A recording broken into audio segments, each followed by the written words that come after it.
Subscribe to my official channel. Press the bell icon, watch videos, and hit the like button.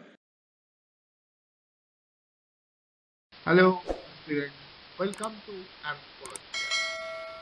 আজকে আমরা এই ভিডিওতে আলোচনা করব role of anthropology in ethno political movement. স্বাধীনতার আগে অথবা পরে ভারতবর্ষে বিভিন্ন জাতি উপজাতি আন্দোলন সংগঠিত হয়েছে।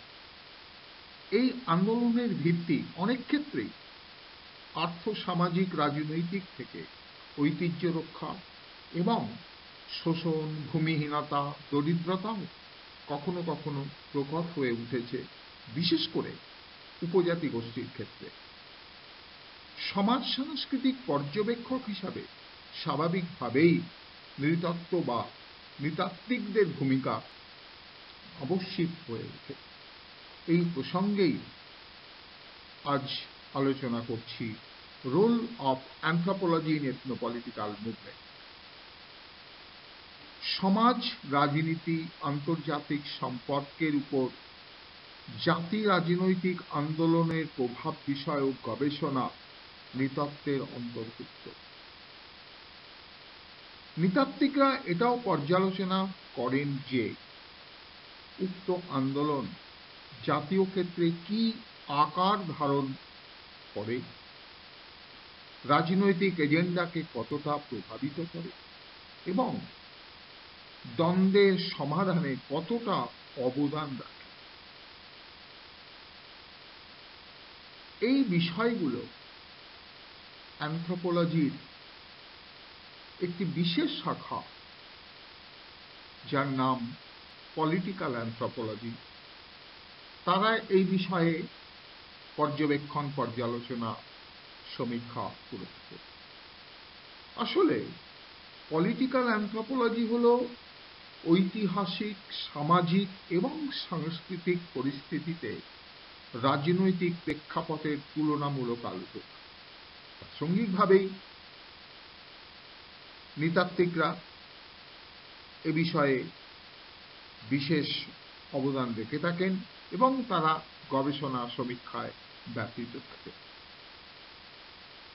জাতি আন্দোলনের মধ্যে দিয়ে কোনো জাতিগোষ্ঠী তাদের সাংস্কৃতিক স্বকীয়তা বা আইডেন্টিটি সংরক্ষিত করে। বৈচিত্র্যময় রাষ্ট্র বা দেশে কোনো জনগোষ্ঠী তাদের স্বকীয়তা বজায় রাখার ক্ষেত্রে জাতি আন্দোলনকে নির্বাচিত করে। এবং আমরা এই প্রসঙ্গেই দেখেছি ভারতবর্ষে বিভিন্ন রাষ্ট্রের বা বিভিন্ন স্টেটে, রাজ্যে বিভিন্ন জাতি উপজাতি আন্দোলন সংগঠিত হয়েছে এবং এই রাজনৈতিক একটা প্রেক্ষাপট কিন্তু প্রত্যেকটা আন্দোলনের ক্ষেত্রেই কিন্তু কম বেশি আমরা দেখেছি। খালিস্তান আন্দোলন, ঝাড়খণ্ড মুভমেন্ট, তেলেঙ্গানা মুভমেন্ট, বোডো আন্দোলন এবং একাধিক আন্দোলন ভারতবর্ষে সংগঠিত হয়েছে। খুব প্রাসঙ্গিকভাবেই role of anthropology in ethno political movement একটা খুব গুরুত্বপূর্ণ বিষয়। এ বিষয়ে আমরা আরেকটু পর্যালোচনা করব, আলোচনা করব।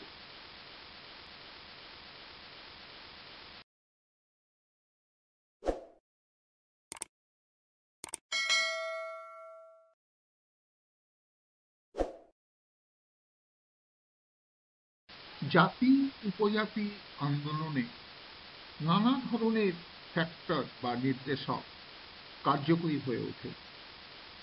এগুলো ঐতিহাসিক হতে পারে, ভাষাগতভাবে হতে পারে, ধর্মীয় কারণে হতে পারে, আর্থসামাজিক হতে পারে রাজনৈতিক হতে পারে। সমগ্র মানব জাতি এবং তার সাংস্কৃতিক প্রেক্ষাপট অনুধাবন ও বিশ্লেষণে নিয়োজিত থাকেন নৃতত্ত্ব বা নৃতাত্ত্বিকরা। ভারতবর্ষ এমন একটি দেশ যার বর্ণময় জাতি এবং সাংস্কৃতিক বৈচিত্র্য ঐতিহ্যের সাক্ষ্য বহন করে।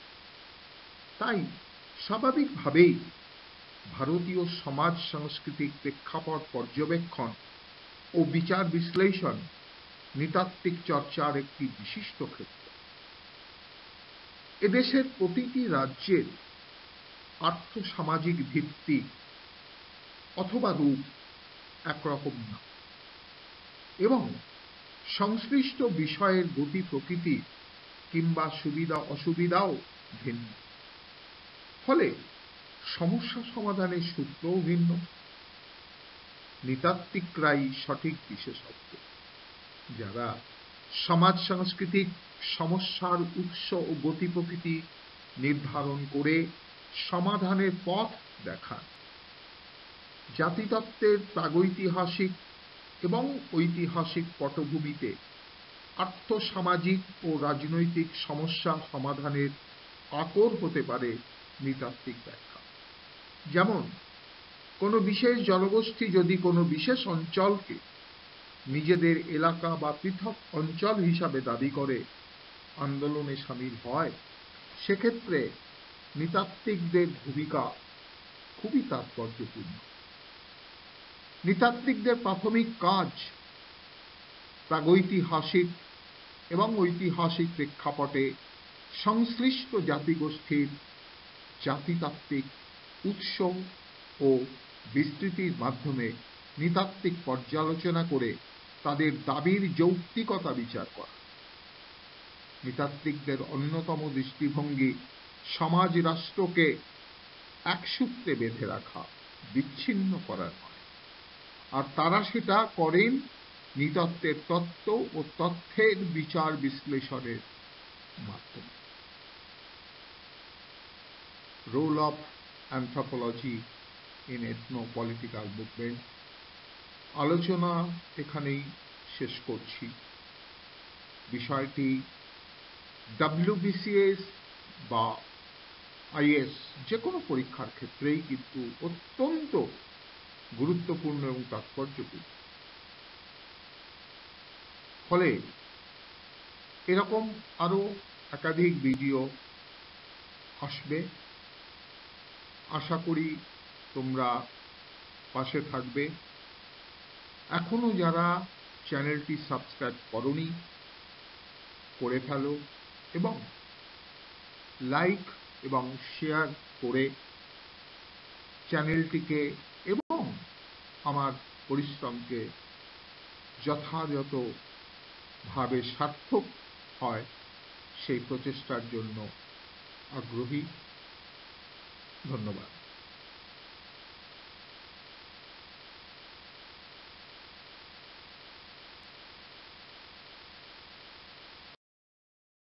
Subscribe to my official channel.